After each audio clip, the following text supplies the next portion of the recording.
قرآن مجید کی اس صورت میں دولت بہت ہے۔ یہ صورت رزق کے مال دولت کو کھینچتی ہے۔ جس نے پڑھا وہ کروڑ پتی ہو گیا۔ بسم اللہ الرحمن الرحیم۔ محترم ناظرین، آج کا وظیفہ بہت ہی خاص ہے اور اس میں ایک قرآن مجید کی چھوٹی سی صورت کا عمل ہے۔ آج کی اس ویڈیو میں جو عمل آپ کو بتائیں گے، اس خاص وظیفہ قرآن پاک کی ایک چھوٹی سی صورت کی صرف ایک آیات پر مشتمل ہے، اور آپ نے اس عمل کو لازمی کرنا ہے۔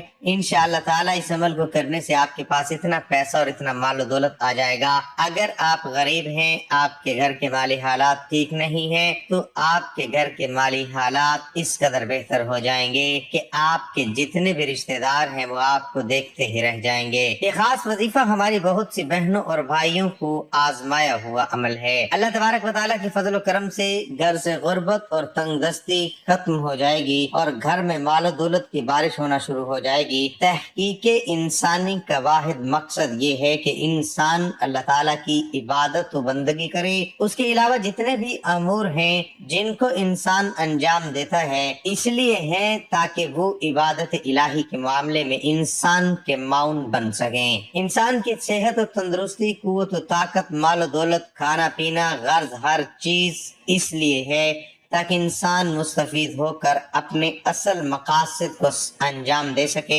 عبادت اللہ تبارک و تعالیٰ کے حکم، نافذ کردہ چیزوں کو انجام دینا اور منع کردہ چیزوں سے رک جانا، لیکن عبادات کے اندر بھی فرق مراتب کا لحاظ کیا گیا ہے، یعنی اس کی انجام دہی کی صورت میں مرتب ہونے والے اجر و ثواب میں بڑا فرق ہے۔ چنانچہ کچھ امور ایسے ہیں جن کی فضیلت و اہمیت اور اجر و ثواب بہت زیادہ ہے، اور کچھ ایسے ہیں جن کا اجر و ثواب دیگر عبادتوں کی نسبت کچھ کم ہے۔ نفل عبادت میں تہجد کی نماز قبولیت کی ضامن ہے۔ نماز تہجد قربت الہی کا ذریعہ ہے۔ یہ نماز خوشنودی رب کا باعث ہے۔ اس سے حسنات میں اضافہ ہوتا ہے، گناہ معاف ہوتے ہیں اور درجات بلند ہوتے ہیں۔ نماز تہجد سے محبت الہی کا حصول ہوتا ہے۔ یہی وجہ ہے کہ اس کی توفیق انہی چند افراد کے دامن میں آتی ہے جو اللہ کے پسندیدہ افراد ہوتے ہیں۔ ناظرین اکرام، آج ہم آپ کو ایسی صورت کا وظیفہ بتائیں گے کہ بے روزگاروں نے کیا تو اللہ تعالیٰ نے ان کے لیے نوکری کا وسیلہ بنا دیا، کاروباری حضرات نے کیا تو ان کے پاس گاہکوں کی لائن لگ گئی۔ یہ وظیفہ آپ نے صرف نماز فجر کے بعد کرنا ہے۔ اگر آپ اس وظیفے کو احسن طریقے سے کر لیتے ہیں تو انشاءاللہ آپ کے جو رزق کے مسائل وہ حل ہونا شروع ہو جائیں گے۔ انشاءاللہ رزق کا مسئلہ حل ہو جائے گا، رزق کی رکاوٹیں بندشیں دور ہو جائیں گی۔ یہ ایک ایسی صورت ہے جن لوگوں نے بھی پڑھا اللہ تعالیٰ نے انہیں غنی بنا دیا، جن لوگوں نے بھی کیا ان کے کاروبار خوب پھلے پھولے ہو گئے۔ آج آپ کے لیے یہ وظیفہ لے کر آئے ہیں، قرض کے بوجھ تلے دبے انسان اس کو کرے، انشاءاللہ آپ کامیاب ہوں گے، لیکن ظاہری اسباب آپ نے لازماً تیار کرنے ہیں۔ ویسے تو یہ وظیفہ اس کو کسی بھی نماز کے بعد کر سکتے ہیں، لیکن نماز عشاء کے بعد زیادہ بہتر رہے گا۔ اس وظیفے کو لڑکیاں بھی کر سکتی ہیں، بہنیں بھائی بزرگ سب اس وظیفے کو کر سکتے ہیں۔ اس وظیفے کو آپ ایک دوسرے کے لیے بھی کر سکتے ہیں، بھائی بہنوں کے لیے کر سکتی ہیں، بہنیں بھائی کے لیے کر سکتی ہیں، والدین بچوں کے لیے کر سکتی ہیں۔ یہ وظیفہ سورۃ فاتحہ کی ایک آیت کا وظیفہ ہے۔ مشائخ اور بزرگان دین کہتے ہیں رزق کے اندر جو کامیابی چاہتا ہے، جو دین اور دنیا کے اندر ترقی چاہتا ہے اور جو رزق کے اندر برکت چاہتا ہے، اس صورت کو اپنا لیں۔ آپ نے یہ کرنا ہے کہ کوئی ایک ٹائم مقرر کر لیں۔ اس وظیفے کو جائز حاجت کی اس لیے نہیں کرنا کہ امیر دولت مند ہو جاؤں گا تو اپنے خاندان والوں کو نیچا دکھاؤں گا۔